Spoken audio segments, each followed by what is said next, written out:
End gold buyers, మీ కష్టాల్లో నమ్మకమైన మీ ఆత్మీయ నేస్తం.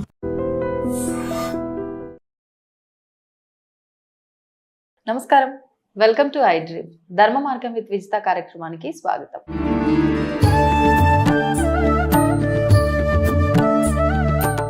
నమస్తే మా. శ్రీ గురుభ్యో నమః. శ్రీ మాత్రే నమః. నమస్తే మా హనుమాన్ చాలీసా పారాయణం ఈ మధ్య కాలంలో చాలా ఎక్కువ మంది చేస్తున్నారు. ఈ పారాయణం చేయాలి అంటే నియమాలు ఏమైనా అవసరమా? అసలు చేయటం వల్ల కలిగే ఫలితం ఏంటి? వాటి గురించి వివరించండి. హనుమాన్ చాలీసా ఈ మధ్య కాలంలో చాలా మంది చేస్తున్నారు, ముందు నుండి కూడా చేస్తున్నారు. మనకి సోషల్ మీడియా లేదు కాబట్టి తెలీదు ఎవరు చేస్తున్నారు, ఎలా చేస్తున్నారని. అసలు ఎందుకు చేస్తారు హనుమాన్ చాలీసా? ముందుగా మనం హనుమంతుడి యొక్క గొప్పతనం గురించి మాట్లాడతాం. హనుమంతుడు అని అంటేనే చిరంజీవి, అంటే మరణం లేనివాడు హనుమంతుడు. ఎక్కడైతే హనుమ నామస్మరణ జరుగుతుందో అక్కడ సుఖ సంతోషాలకి లోటు ఉండదు. ఇది శాస్త్రంలోనే చెప్పబడింది, మనం అనుకొని చెప్పడం విషయం కాదు. ఓకే, మనకు అనిపించింది చెప్పే విషయం కాదు, అంటే అనుభవంతో వచ్చింది కాదు, అంటే శాస్త్రంలో ఉంది. ఈ హనుమాన్ చాలీస పారాయణం చేసి దాన్ని అనుభవించిన వాళ్ళు ఉన్నారు. అంటే ఎవరికి వాళ్ళు చెప్పినట్టు కాదు. అంటే హనుమంతుని చేస్తే ఇది, హనుమంతుని చేస్తే అది కాదు. హనుమంతుడి యొక్క గొప్పతనము శాస్త్రంలోనే, రామాయణంలోనే చెప్పబడింది. మనం ప్రత్యేకించి ఆయన గురించి మనం ఇంకా యాడ్ చేసి చెప్పాల్సిన అవసరం లేదని అర్థం. ఎందుకు అంటే, ఎందుకు హనుమంతుడు అంత గొప్పవాడు? ఆయనకి పుట్టుకతోనే అన్ని శక్తులు ఉంటాయి. అన్ని శక్తులు ఉండి ప్లస్ ఋషుల యొక్క ఆదరణ, ప్లస్ మహర్షుల యొక్క ఆదరణ, దేవతల యొక్క ఒక్కొక్క దేవత నుండి ఒక్కొక్క శక్తిని ఆయన పొంది ఉంటాడు. కానీ చిన్నగా ఉన్నప్పుడు ఆయన మహర్షులు ఈ యజ్ఞాలు యాగాదులు చేస్తా అంటే అల్లరి ఎక్కువ, పోయి డిస్టర్బ్ చేసే దానికి నీకున్న శక్తి నీకు గుర్తు రాదు, అది ఎవరైనా గుర్తు చేస్తే తప్పితే నీకు గుర్తు రాదు అని శాపం పెట్టింటారు.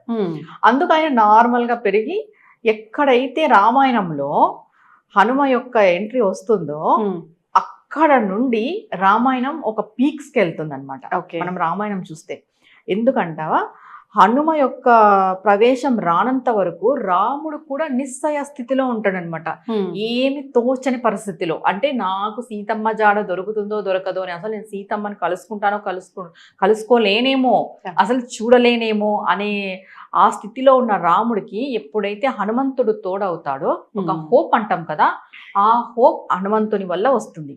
సాక్షాత్తు నారాయణ స్వరూపమైన రాముడికే హోప్ వచ్చినప్పుడు, సాధారణ ప్రజలు మనం కష్టంలో ఉన్నప్పుడు హనుమంతుడిని పట్టుకుంటే మనకు ఆ హోప్ హనుమంతుడు ఇవ్వడా? ఖచ్చితంగా ఇస్తాడు. ఎందుకంటే ఎప్పుడైతే హనుమంతుడు ఎంటర్ అయితేనే రామాయణంలో సుందరకాండ అనేది ఒక కాండ జరుగుతుంది. మనకి బాలకాండ, యుద్ధకాండ, కిష్కింధకాండ ఇవన్నీ కాండలు ఉన్నాయి కాబట్టి సుందరకాండ మొదలవుతుంది.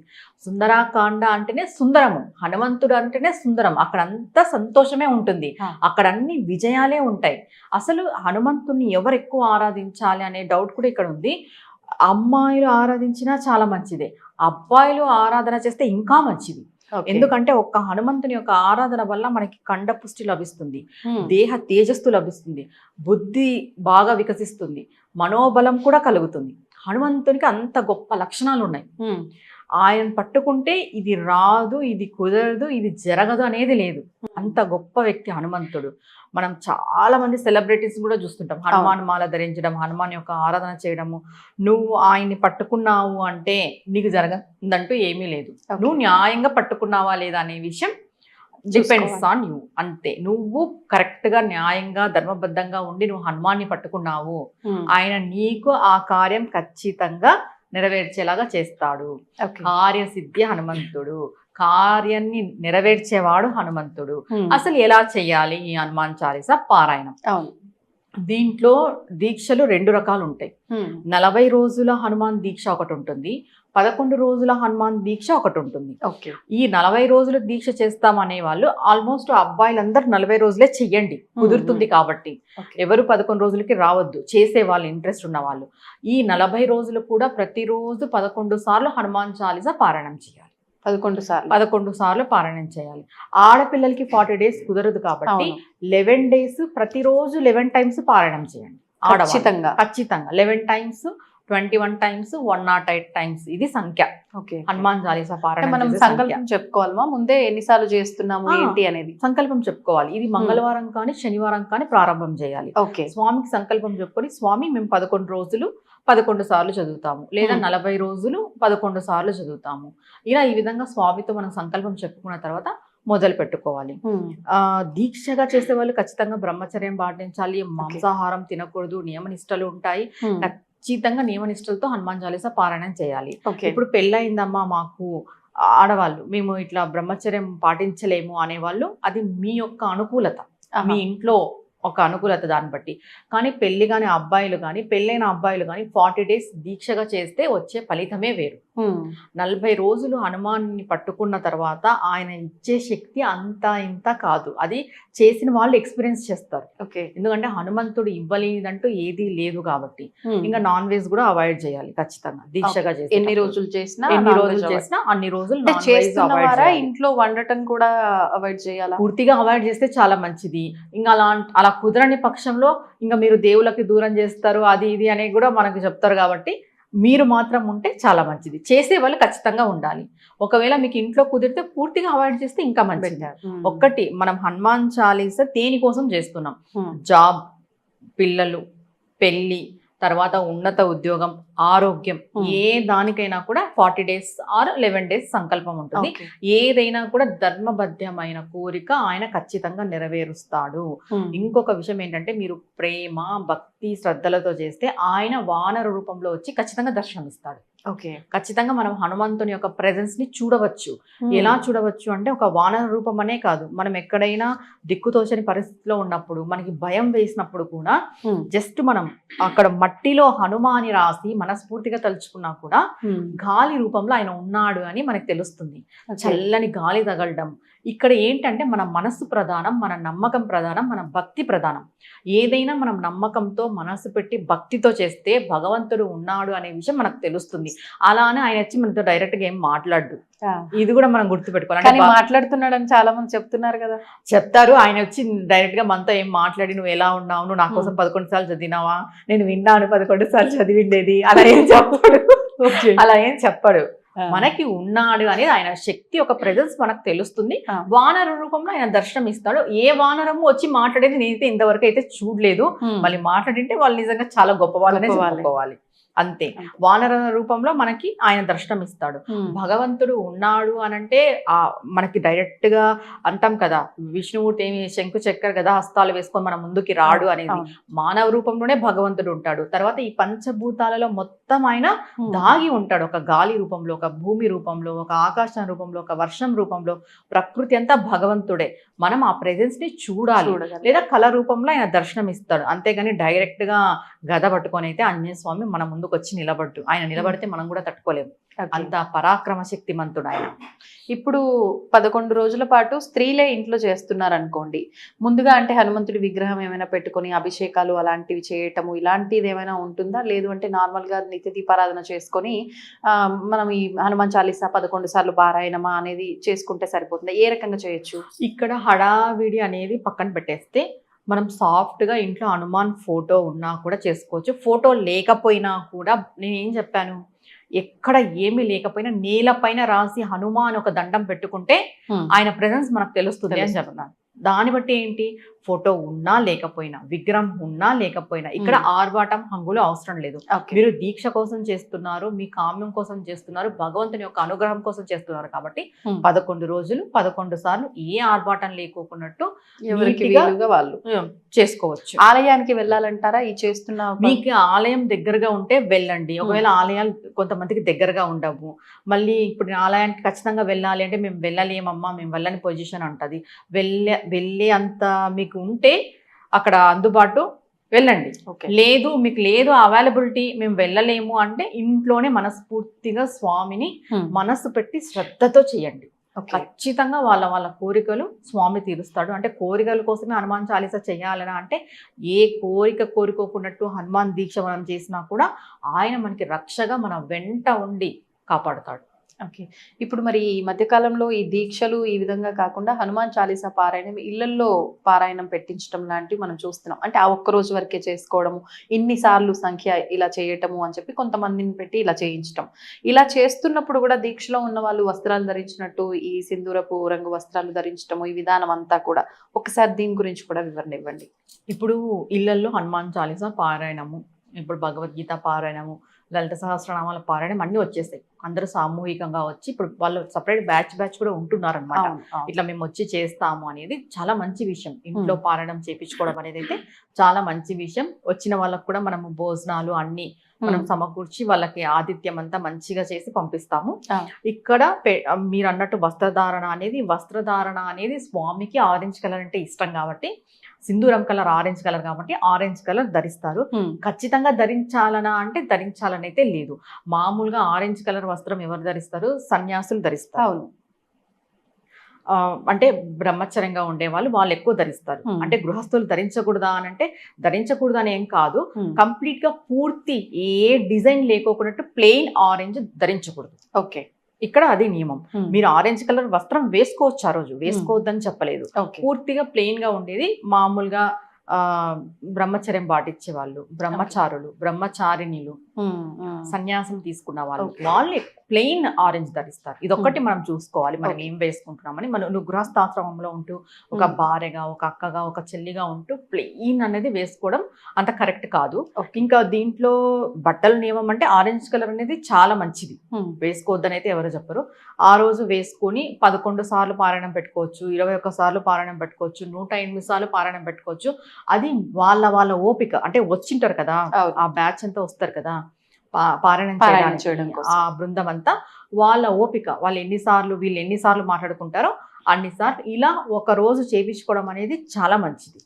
అదేం చేపించుకోకూడదు అనేది ఏం లేదు, చేపించుకోవచ్చు. వచ్చిన వాళ్ళకు కూడా మనం మంచిగా ఆతిథ్యం కూడా ఇచ్చి పంపించాలి. ఇప్పుడు ఇలా పారాయణం మనం ఒక్క రోజు కోసం పెట్టుకోవాలి అనుకున్నప్పుడు ముఖ్యంగా తిదివార నక్షత్రాలు ఏమైనా చూసి పెట్టుకుంటే ఎక్కువగా ఫలితం ఉంటుంది అనేది ఏమైనా ఉంటుందంటారా? మనకి మంగళవారము దశమి, శనివారం దశమి, ఇలా మంగళ శనివారంలో దశమి పడినప్పుడు పెట్టుకుంటే చాలా మంచిది. లేదు ఏ వారమైనా పర్వాలేదు, దశమి తిథి ఉంటే మంచిది. లేదా తిథితో పని లేదు, మంగళవారం శనివారం పెట్టుకోవచ్చు, పౌర్ణమి రోజు పెట్టుకోవచ్చు. ఓకే. ఇంకా ఇట్లా గ్రహ పీడితంగా బాధపడుతుంటారు కొంతమంది.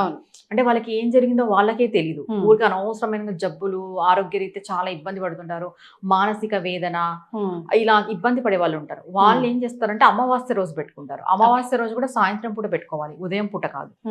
సాయంత్రం పూట పెట్టుకోవడం వల్ల ఈ గ్రహరీత్యా బాధపడే వాళ్ళు, ఇప్పుడు మామూలుగా మనం అంటాం కదా ఏదో ప్రయోగాలు చేస్తుంటారు అనే చేతబళ్ళు అలాంటివి, అలా చేసి వాళ్ళకి అనిపిస్తే ఇలాంటి వాళ్ళు ఏం చేయాలంటే అమావాస్య రోజు పెట్టుకోవాలి, సాయంత్రం పూట పెట్టుకోవాలి, నైట్ పెట్టుకోవడం వల్ల మనకి ఏదైతే మనం దేని వల్ల అయితే బాధపడుతున్నామో దాని నుండి కొంచెం నివృత్తి అనేది కలుగుతుంది.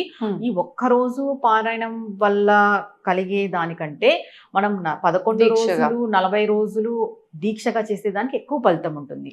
ఎందుకంటే మనం నాన్ వెజ్ తినడం మానేస్తాం, బ్రహ్మచర్యం పాటిస్తాము. ఆ 11 రోజులు కూడా 11 సార్లు చదవాలంటే కంపల్సరీ స్వామికి మనం దగ్గరగా ఉంటాం. అవును, సమయం ఎక్కువ కేటాయిస్తాం కాబట్టి స్వామి యొక్క అనుగ్రహం చాలా సంపూర్ణంగా మనకు లభిస్తుంది. ఇప్పుడు కొన్నిసార్లు మనం ఏదైనా ఇలాంటి పూజలు ఇవి మనం కొన్ని రోజులు పెట్టుకొని చేస్తున్నప్పుడు ఎవరింటికి వెళ్ళకూడదు, ఊరు వదిలి వెళ్ళకూడదు, ఇలాంటివి కొన్ని పాటించాలి అంటారు. ఇప్పుడు ఈ విషయంలో 11 రోజులు చేస్తున్నప్పుడు అట్లా వేరే వాళ్ళ ఇంటికి వెళ్ళాల్సిన సందర్భాలు వచ్చినప్పుడు, లేదు అంటే ఊరు నుంచి వేరే ఊరు వెళ్ళాల్సి వచ్చినప్పుడు వెళ్ళొచ్చు అంటారా? వెళ్ళకూడదమ్మా. ఏదైనా దీక్ష అంటే ఇప్పుడు పొలిమేర దాటుకోకున్నట్టు మేము ఉంటామని అన్ని చెప్పుకోవాల్సిందే ఫస్ట్ టైం మన సంకల్పం. లేదు ఇప్పుడు కొంతమంది వేరే ఊర్లకు పోయి జాబ్ చేసే వాళ్ళు ఉంటారు, అలాంటి వాళ్ళకు కుదరదు. ఇప్పుడు ఒకవేళ మీరు ఏ ఊరికి వెళ్ళకోకున్నట్టు కూడా సంకల్పం చేసుకోవచ్చు, అది కూడా దీక్షే. ఇప్పుడు ఏదైనా మనం ఇది చెయ్యము, మనం రెగ్యులర్ గా చేసేదాన్ని ఇది చెయ్యము అని సంకల్పం చెప్పుకున్నామంటే ప్రతి ఒక్కటి దీక్ష కింద కౌంటే. ఇప్పుడు నువ్వు రెగ్యులర్ గా ఒక పదార్థం తింటుంటావు, నేను 40 రోజులు ఆ పదార్థం తినను అని నువ్వు మొక్కున్నావు అనుకో, దీక్షనే. నువ్వు రెగ్యులర్ గా ఒక ప్లేస్కి వెళ్తుంటావు, అది నీకు అలవాటు పడిన ప్లేస్, నీకు అలవాటు అయిన ప్లేస్, నేను అక్కడికి వెళ్ళను అని నువ్వు మొక్కున్నావు అంటే అది కూడా దీక్షనే. ఏదైనా దీక్ష అంటే కఠినమైన నియమాలతో చేసేది, అంటే మన మనస్సుని అదుపులో పెట్టుకునేది, మన మనస్సు అదుపులో ఉండడానికి చేసే ప్రక్రియనే దీక్ష అంటాం మనం. దీనికి ఏంటి, మనం రీజన్స్ ఏం పెట్టుకుంటాం, నాన్ వెజ్ తినకూడదు, బ్రహ్మచర్యం పాటించాలి, ఎవరితోనూ మనం గొడవ పడకూడదు, ఎవరిని దుర్భాషలు ఆడకూడదు, బయటికి ఎక్కడికి వెళ్ళకూడదు, ఒకరింటికి వెళ్ళకూడదు అని ఎందుకు చెప్తారు అని అంటే, నువ్వు ఆల్రెడీ దీక్షలో ఉన్నావు, నువ్వు భగవంతునికి దగ్గరగా ఉన్నావు. ఒకరింటికి వెళ్ళడం వల్ల ఏమైతుంది అంటే, నువ్వు వాళ్ళ ఇంట్లో భోజనం చేయడం వల్ల వాళ్ళు ఏ విధంగా భోజనం వండింటారో నీకు తెలియదు, వాళ్ళు ఏ మనస్తత్వంతో వండింటారో తెలియదు. నువ్వు అది తినేసి రావడం వల్ల నీకు ఇక్కడ మైండ్ డిస్టర్బ్ కావచ్చు, ఎందుకంటే అది మన రక్తంలో వెళ్తుంది కాబట్టి మనం తిన్నది. ఇంకొకటి ఏంటంటే 11 రోజులు దీక్షలో ఉన్నప్పుడు ఒకరింటికి వెళ్ళొద్దు, ఒకరితో ఎక్కువ మాట్లాడొద్దు అని ఎందుకు చెప్తారంటే, వాళ్ళు ఏదో అనవసరమైన విషయాలు మాట్లాడుతుండొచ్చు, ఆ పాపం నీకు వస్తుంది. నువ్వు దీక్షలో ఉండి అవి విన్నా, దానికి నువ్వు సపోర్ట్ చేసినా, అవి ప్రతిసారి నీ చెవున పడుతున్నా, అందుకు ఒకరితో ఎక్కువగా కలిసి ఉండొద్దు, ఒకరింటికి వెళ్ళొద్దు అని చెప్తాం. ఏదైనా కూడా ఒక దీక్ష అంటే కంప్లీట్ గా భగవంతుడు మనమే, మన మన భగవంతుడు మన మధ్య ఇంకెవరు ఉండకూడదు. ఒకవేళ అంటే వృత్తిరీత్యా కావచ్చు, వాళ్ళకి ఎక్కువ ఇలాంటి తిరగటానికి సంబంధించిన బిజినెస్లే ఉండొచ్చు, అట్లాంటప్పుడు నాకు ఇలాంటిది కుదరదు కాబట్టి కానీ నేను ఈ పూజ చేయాలనుకుంటున్నాను, ముందే సంకల్పంలో నేను ఇలాంటి నియమం పెట్టుకోను స్వామి, కానీ నేను ఈ పూజ నిష్టగా చేసుకుంటాను చెప్పుకుంటే సరిపోతుందంటారా? ఇప్పుడు మనం దీక్ష 11 రోజులు 40 రోజులు అని చెప్పినాం కదా, ఇప్పుడు ఇదే దాన్ని మేము దీక్షగా చేయలేం స్వామి, మేము 11 రోజులు హనుమాన్ చాలీసా పారాయణం చేసుకుంటాము, ఎందుకంటే మాకు వ్యక్తిగతంగా చాలా ఇబ్బందులు ఉన్నాయి, మేము ఉండలేని పరిస్థితి. అలాంటి వాళ్ళు డైలీ 11 సార్లు పారాయణం చేసుకోవచ్చు, ఏ దీక్ష ఉండదు. అప్పుడు సమయం కూడా ఇదే టైంకి అనేది కూడా ఏం లేదు, ఆ రోజు సమయపాలన ఇంపార్టెంటా? నువ్వు దీక్ష చేసినా చేయకపోయినా సమయపాలన అనేది చాలా ఇంపార్టెంట్. నువ్వు ఎన్ని రోజులైతే చేస్తానని మొక్కుతావో, ఏ రోజైతే మొదటి రోజు ఏ సమయానికి అయితే చేస్తావో అదే సమయమే చేయాలి. నువ్వు నియమాలు పాటించకపోయినా, దీక్షగా చేయకపోయినా కూడా సమయ పాలన అనేది చాలా ఇంపార్టెంట్. ఎందుకు అని చెప్తారు అంటే, మనం ఏదైనా ఒక రోజు ఈ టైంకి స్టార్ట్ చేసి మనం పూజ చేసాం, ఒక వారం రోజులు చేసాం, ఆ టైంకి అక్కడ ఒక శక్తి అనేది ఉత్పత్తి అయి ఉంటుందన్నమాట. మనం మళ్ళీ రెగ్యులర్గా అదే టైంకి చేస్తూ ఉంటే కాలంలో అంటే ప్రకృతిలో ఒక శక్తి ఉత్పత్తి అయి అది మనలోకి చేరుతుంది. మనం పొద్దున, మధ్యాహ్నము, రాత్రి ఇలా అనుకుంటే అది అంత పని చెయ్యదు. ఇప్పుడు ఒక్క దానిపైనే స్ట్రెస్ పడడానికి, అటు ఇటు స్ట్రెస్ పడడానికి ఎంత తేడా అవుతుంది. సమయపాలన అనేది చాలా ఇంపార్టెంట్. ధన్యవాదాలు. నమస్తే అమ్మా. And for more videos, please subscribe to iDream channel. Subscribe to iDream Media. Please subscribe to iDream. Please subscribe to iDream. Please subscribe iDream. And please subscribe to iDream. For more videos, subscribe to iDream. please like, share and subscribe to the channel. Congratulations, iDream. Subscribe to iDream. Subscribe to iDream. So subscribe to iDream Media. iDream ki iDream team andarki huge congratulations. Please subscribe iDream Media. Please subscribe to iDream. Subscribe iDream. Please subscribe to iDream. iDream అంటే నా కళల ఛానల్ను subscribe చేసుకున్న నోరు తిరుగుతలేదు, మీరైతే గంట గుర్తు కొట్టండి. For more such videos, please subscribe to iDream. Subscribe to iDream. Please subscribe to iDream. Please subscribe iDream Media. Please do subscribe to iDream. Please subscribe to iDream Media. For best entertainment and information, please subscribe iDream. And don't forget to subscribe to iDream.